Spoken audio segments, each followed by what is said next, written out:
आपके आंगन में भी गूंजेगी किलकारी, इनके यहाँ नतीजे हैं चमत्कारी। बांझपन की समस्या से छुटकारा चाहिए तो सिवान की जानी मानी महिला प्रसूति व बांझपन रोग विशेषज्ञ डॉक्टर वंदना कुमारी के पास आइए।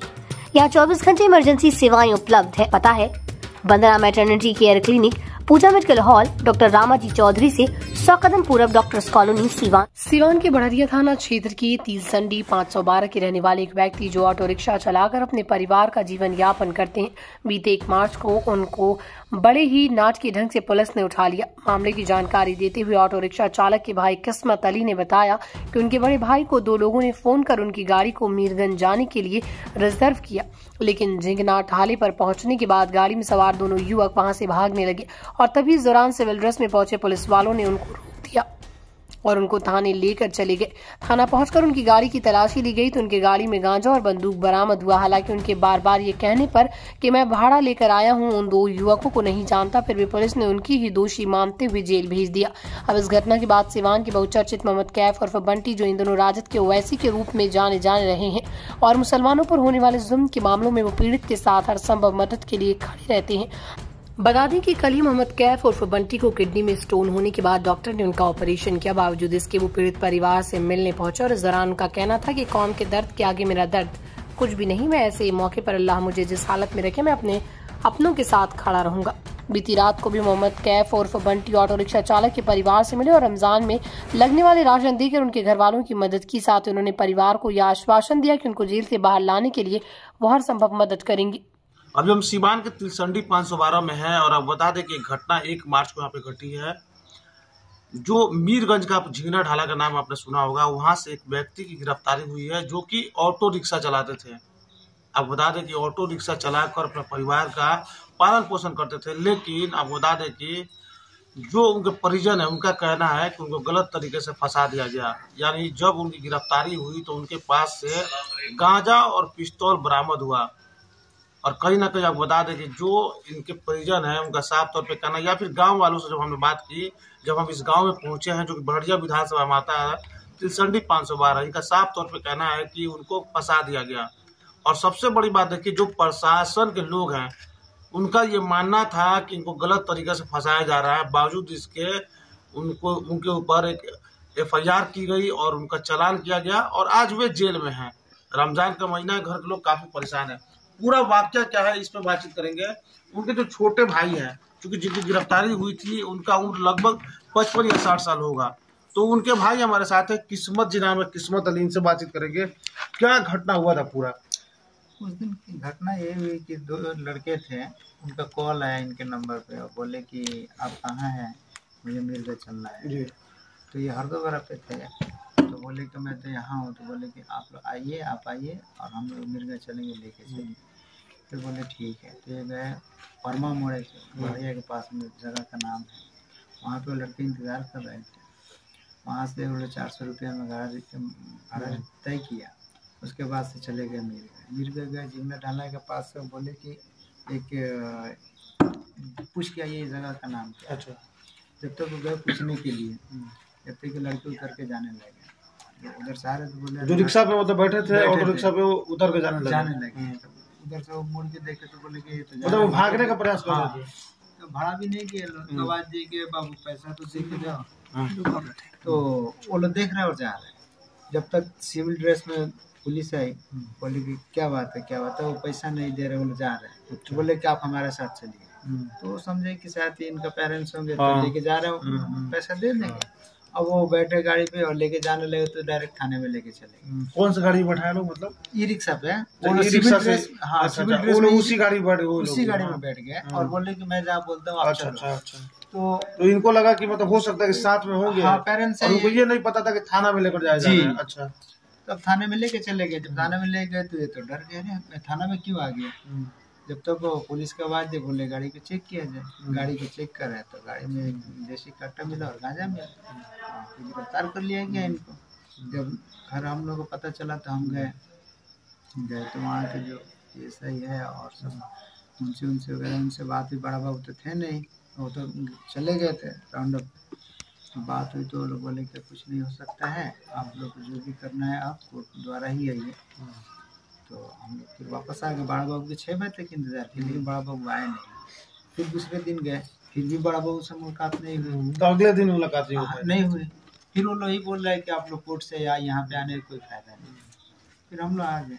आने के बाद से वहाँ गोपालगंज कोर्ट में गए, और जाने के बाद से अब नकल वकल की बात चल रही है, तो मंडे को नकल निकल जाएगा, उसके बाद से बेल पटिशन। अच्छा, जब थाने में ले गए थे लोग तब आप बता रहे थे कि पुलिस मतलब ये मानना था कि मतलब कुछ पुलिस वालों का कि वाकई इनको फंसाया जा रहा है। जी, ये बात किसने कहा था? ये कृष्ण कुमार हैं जी, जो डबल स्टार दरोगा हैं, तो वो बोले कि इनको साजिश के तहत फंसाया गया है और हम नहीं पकड़े हैं।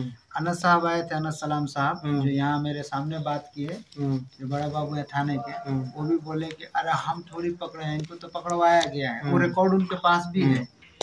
तो ऐसे जब आपके भाई साहब को क्यों पकड़वाया गया, मतलब आपके भाई साहब को थोड़ा सा बैकग्राउंड हम चाहेंगे, बताइए आप। मतलब क्या करते हैं? सिर्फ ई रिक्शा चलाते हैं? देखिए वो कैसे, मतलब रहन सहन क्या, मतलब रहन सहन हम टोटल उनके, इसलिए भाई है तो बताएंगे।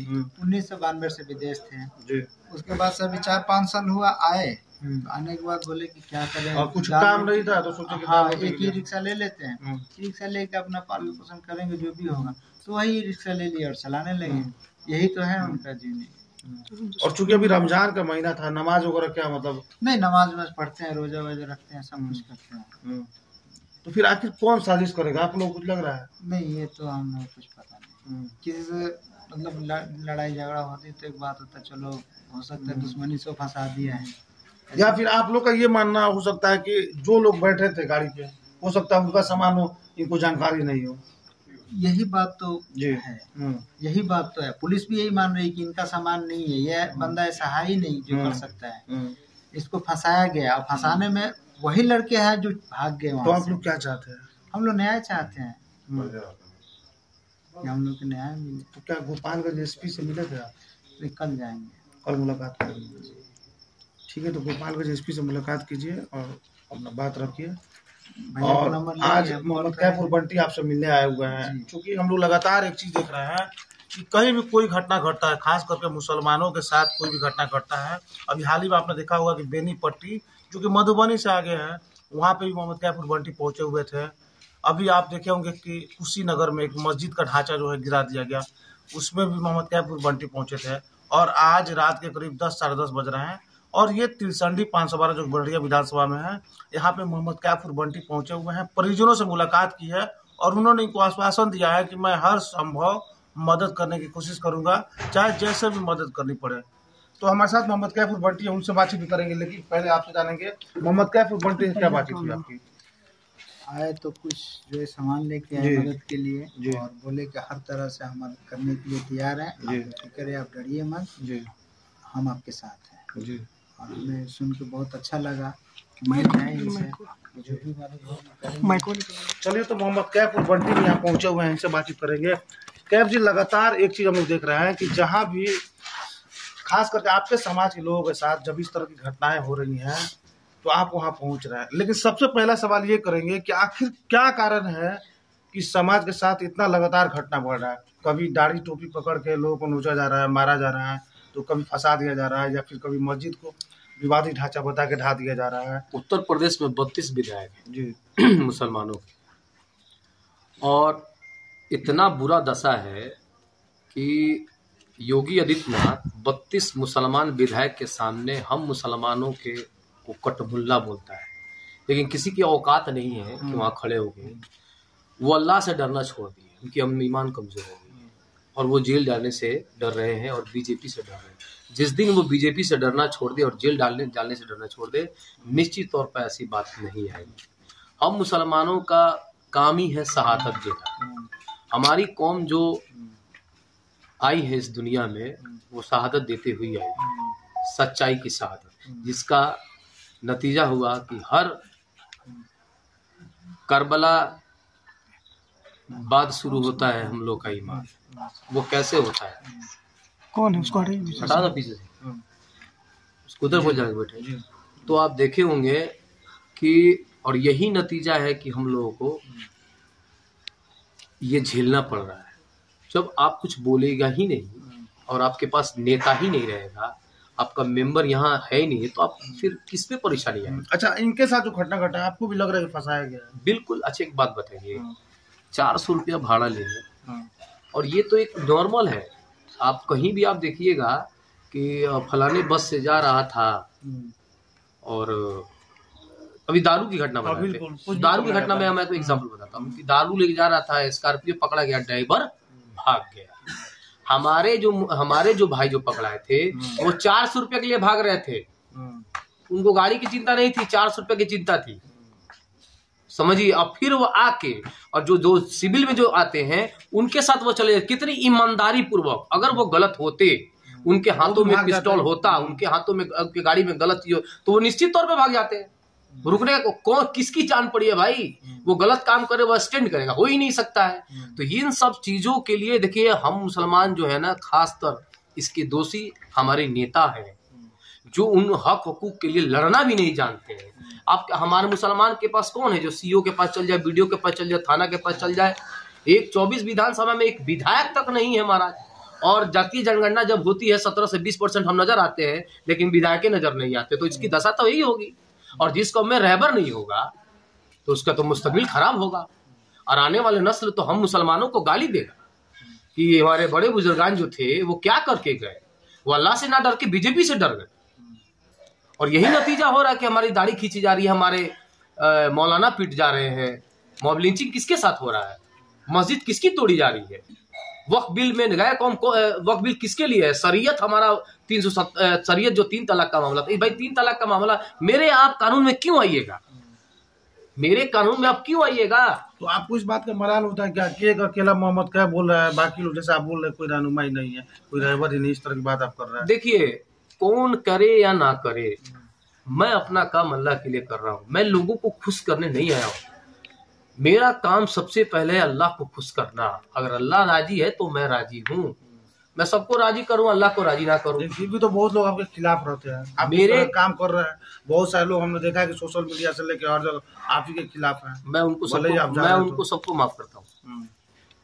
जो मेरे खिलाफ, मैं सबको माफ करता हूँ। उनसे मेरी लड़ाई है ही, तो मैं उसके खिलाफ करके क्या करूँ? मेरी उनसे लड़ाई है। मेरी लड़ाई है कि जमात में सेनापति हो, जमात में रहबर हो, जमात कैसे मजबूत हो। सबको टिकट मिल रहा है, क्यों नहीं मुसलमानों को टिकट मिल रहा है? और कब मिलेगा? 20 साल से कोई लड़ नहीं रहा है। हम मुसलमान डरे डरे, कोई आता है कहता है इनको वोट दे दीजिए, और चुपचाप हम लोग वोट दे देते हैं, पूछते भी नहीं है किसको देना है। अब यहाँ का हालात मैं बताता हूँ। बच्चा पाड़े पहले किससे उठे थे? लोजपा से उठे थे। है? उस वक्त सारे लोग उनको गाली दे रहे थे कि बीजेपी गठबंधन, बात को समझिएगा। अचानक से आ जाते हैं फिर राष्ट्रीय जनता दल में, वही गाली देने वाले फिर इसको जिताने लगते हैं।